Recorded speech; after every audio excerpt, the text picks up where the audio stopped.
Still can't believe places like this exist so close to home. Very lucky to live where I do and work where I work. That allows me to live where I live.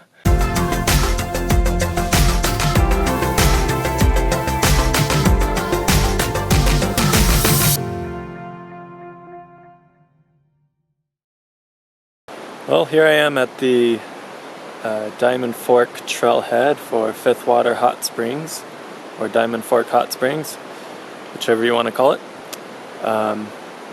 It is a Tuesday night in the middle of the week. I have Tuesdays and Wednesdays off this month, and I am just on a spontaneous little attempt to do an overnight hike up to these hot springs. I was hoping to catch them when they weren't too crowded. But getting to this trailhead here at 9 o'clock at night, there is, a couple dozen cars here. I don't know how many of them are just here to sit in the springs for the night, and how many of them may actually be camping out at some of the campsites around them. I'm hoping for the former. So we're going to go check it out and see if any of the campsites are available for me to take over, because I really want to test out my tarp tent and actually get a night out in it, as well as try out some other gear I've got. If all the campsites are occupied and I can't find anything, then I guess it's back down to the car and back home to the backyard I'll be. So let's go find out. There is a lot of cars out here.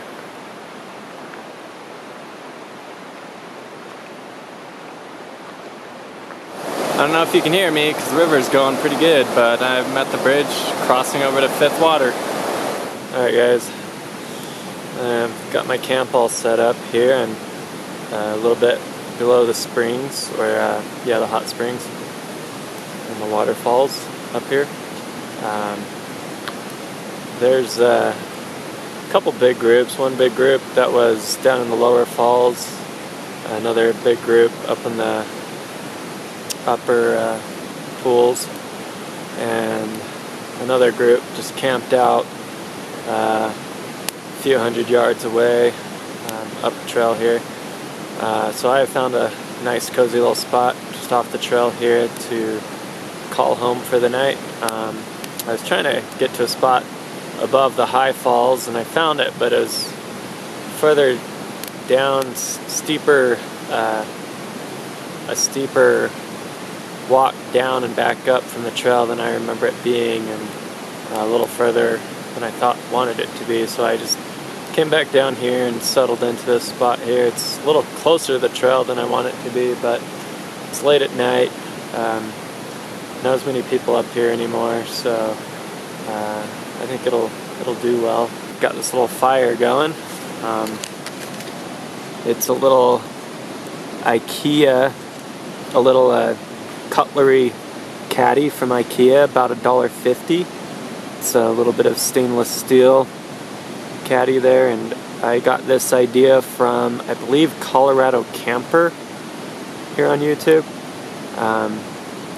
They showed this off in one of their videos and it looked pretty cool, and I thought, hey, this is doesn't really weigh much, and great way to have a little compact fire just to kind of leave no trace. Don't have to build a little fire ring or anything like that. And easy to spread or pack or dismantle the ashes with you, or spread them out and bury them however you want to dispose of them. But yeah, so this is working out pretty good. It's not putting off a whole lot of heat, or radiant heat anyways, but it's a nice little ambient therapeutic thing without using up too much wood.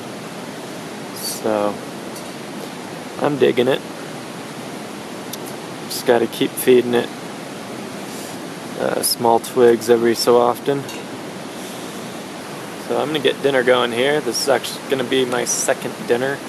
I actually had a taco with the family back home when they had dinner before I came up here. That's part of the reason why I came up so late in the dark. Also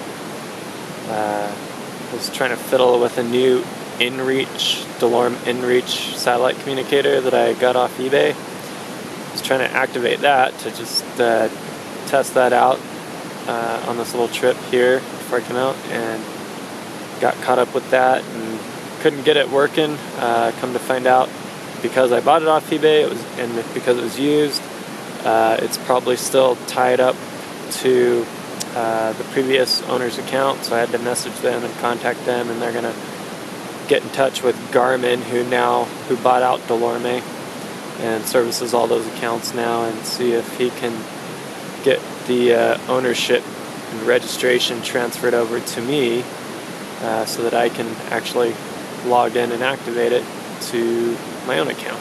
So we'll see how that goes.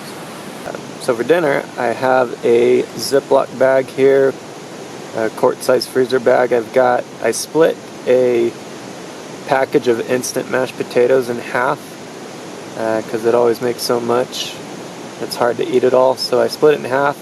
The package comes with about a cup or 4 ounces in weight of potatoes, so I just cut it to half a cup, put in some dehydrated soup vegetables in there, and then some herb and garlic single serve tuna to mix in. So that's going to be dinner here as I get that going.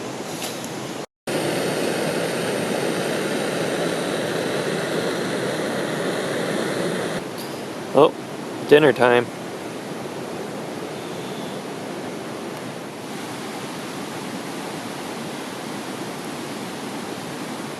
Time to say goodnight. First night out in the Tarptent Notch.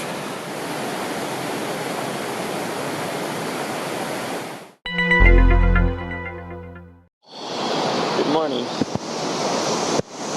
Guess it's time to get up. Okay, here's a look at my camp. And my notch there. My little cooking area here.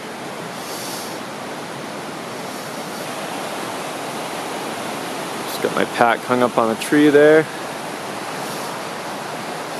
and then time to fetch my food. I do hang that in some odor-proof bags within my stuffed sack down here. With all the sulfur that smells down here, I don't know how much any animals could smell over the sulfur anyway, but I probably bet they could though, so just to be safe, I line it with the odor-proof bag and the stuff sack, as I usually do, and since there's no decent trees around to try and get a good bear hang up down in this area, best you can do is just hang it off the ground and away from your tent. So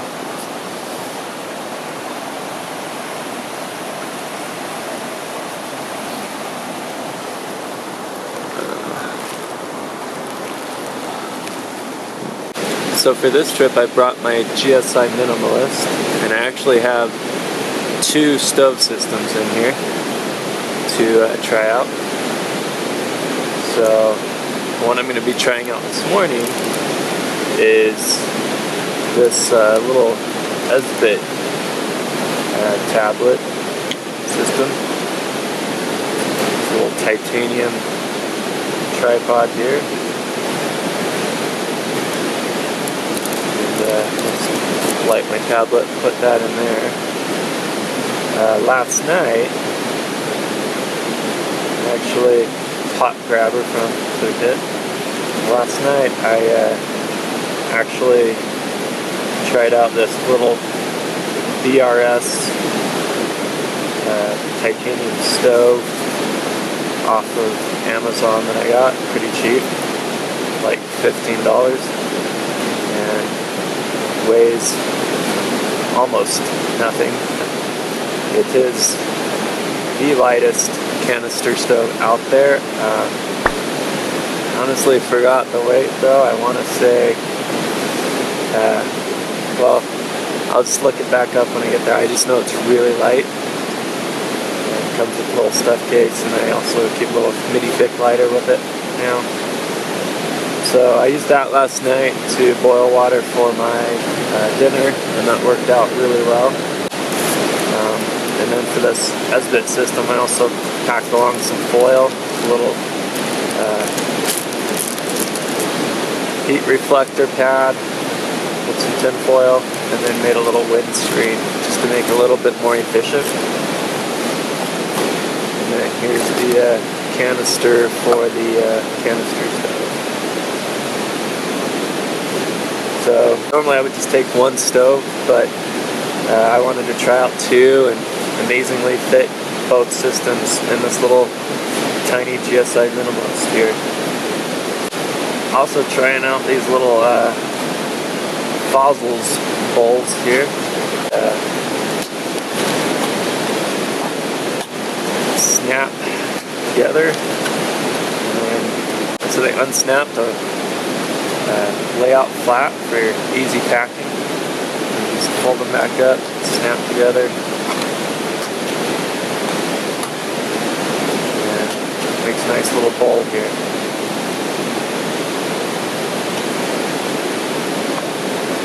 Since the GSI Minimalist does not have any measuring marks in it, this one does, so this is my measuring cup for this trip.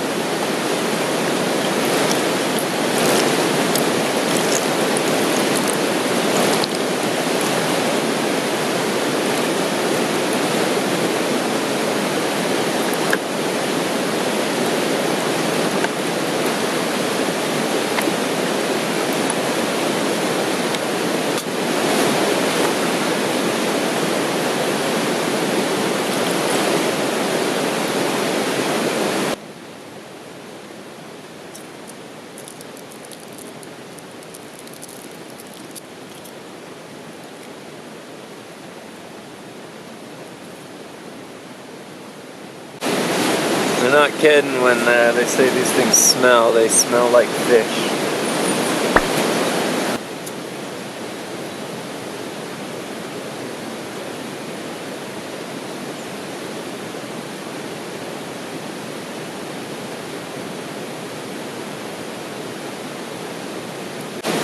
Takes a little while to light up too.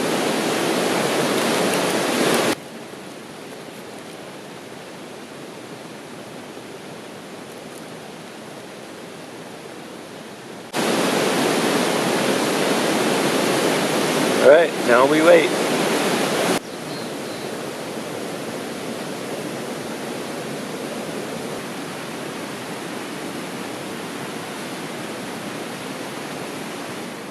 Alright, so I did not keep track of time with this tablet here, but it's only been a few minutes, and I think this water's boiling.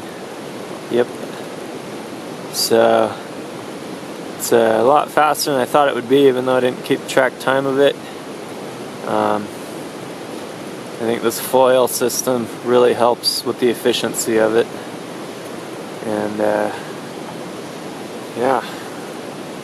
So let's see how much tablet is left. Not too much. It's probably been boiling for a little bit though, because I've been playing around with my camera with some other pictures in camp here. So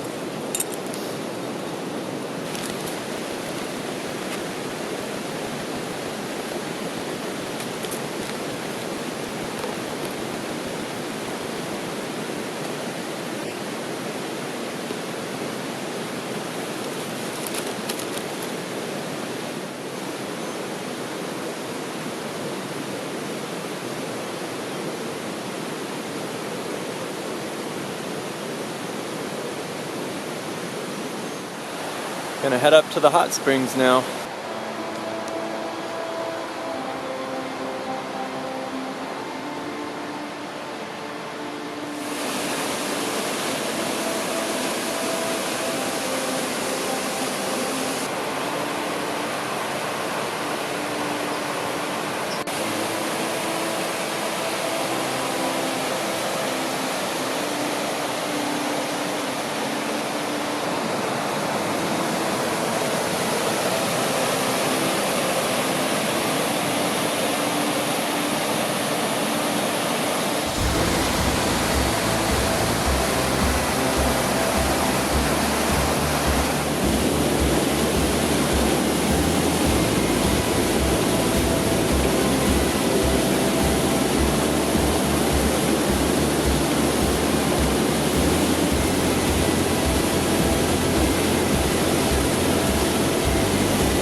Alright, well, after a good soak in a couple of the pools up there, I came back down, broke camp, got all packed up now, and I am heading back down now.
Alright, so just came over the bridge for 6th Water, where 5th Water Creek and 6th Water Creek join up and continue together down the side of the trail here.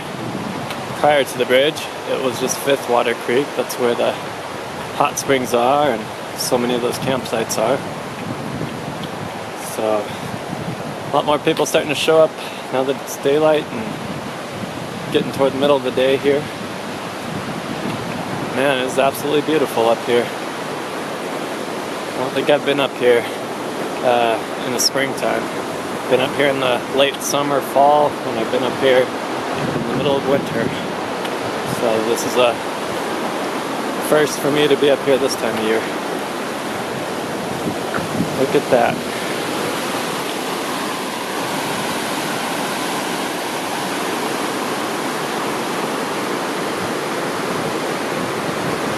So it's been a great hike here. I'm glad I came up despite it being dark last night. Having a lot of people coming back. There's a big group of dog owners on their way back when I was coming up last night, and just having some people out on the trail even in the dark like that is always gives you a little bit more peace of mind when you're hiking solo. That's kind of why I picked this spot without having my inReach set up yet. I like to stick to areas where I either get cell phone service or where a lot of other people like to be, but still areas where I can spread out and get away from them and enjoy a little bit of solitude.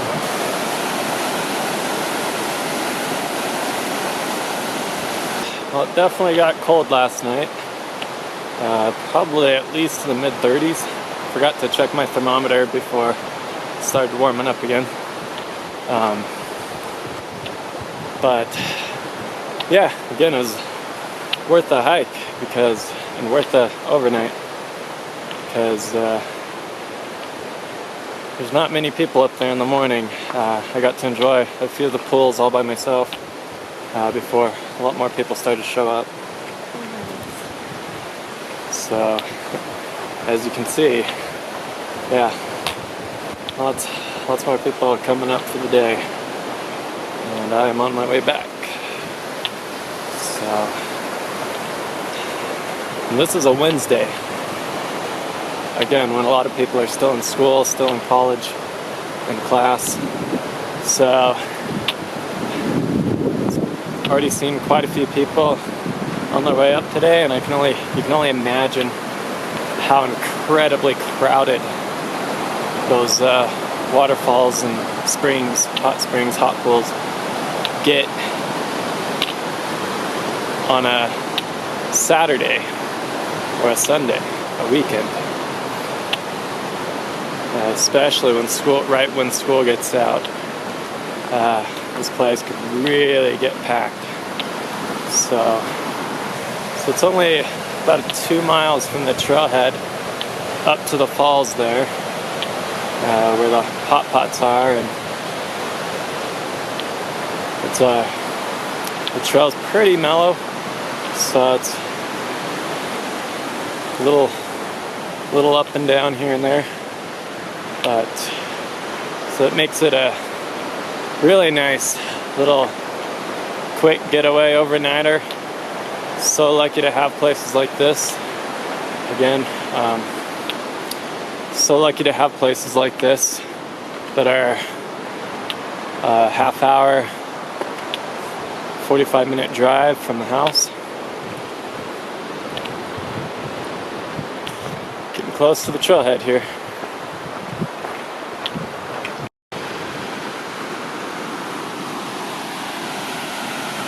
Trail gets pretty high up above the creek down there at times. Then it gets real close, right on the edge of the creek, further up. Cool little hole in the rock up there.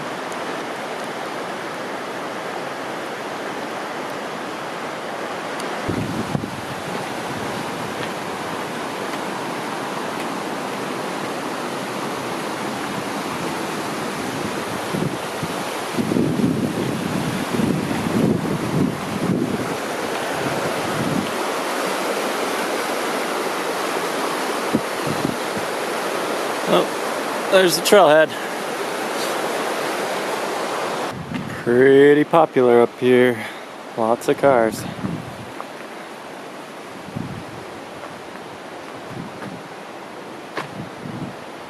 Lots of cars means I'm back at my car now.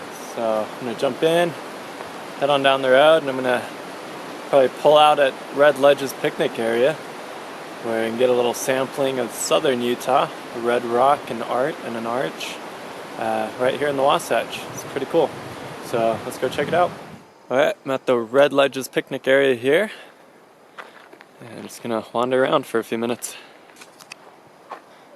So here's the arch, somewhat of an arch anyways, right here.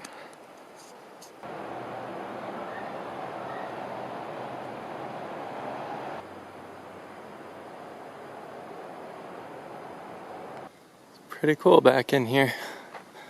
Like I said, it's like being back in southern Utah, right here in the Wasatch.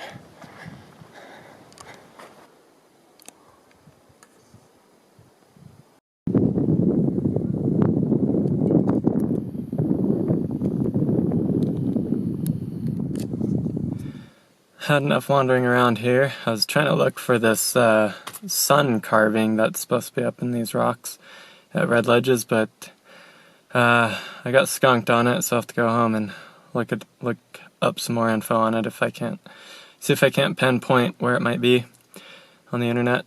In the meantime, that's gonna wrap up this trip here, this little mini overnight adventure. Fun trip, glad it came up. Yeah, still can't believe places like this exist so close to home. Very lucky to live where I do and work where I work. That allows me to live where I live. And yeah, so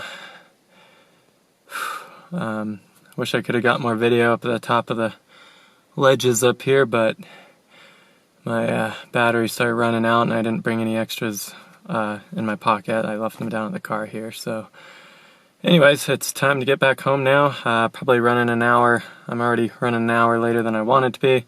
Got stuff to do at home. Still got the rest of the day off, but lots to catch up on at home too. So, all right, gonna call it good there, and we'll see you next time.